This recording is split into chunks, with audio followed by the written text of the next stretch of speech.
Phone tapping వ్యవహారంలో ఎంతటి వారినైనా వదిలిపెట్టే ప్రసక్తే లేదన్నారు మంత్రి పొంగులేటి శ్రీనివాసరెడ్డి. చట్టం ఎవరికీ చుట్టం కాదని, తప్పు చేసిన వారికి శిక్ష పడడం ఖాయమని తెలిపారు.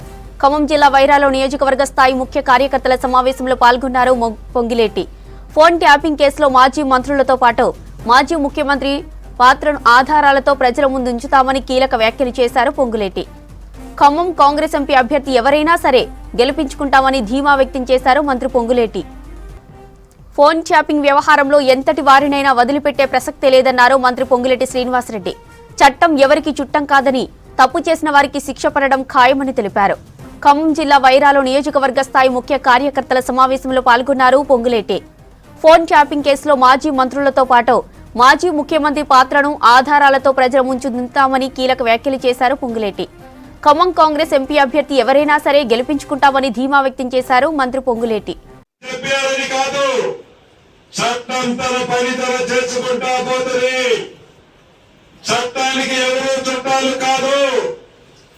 ఎవరైతే ఎవరి ప్రోద్బలం అయితే ఆనాడు ఫోన్ ట్యాపింగ్ జరిగాయో, ఆ ఫోన్ ట్యాపింగ్ జరిగిన ప్రతి వాళ్ళకి తప్పకుండా రాబోయే రోజుల్లో ప్రతిఫలము వారు అనుభవించవలసిన అవసరం ఉంటుంది.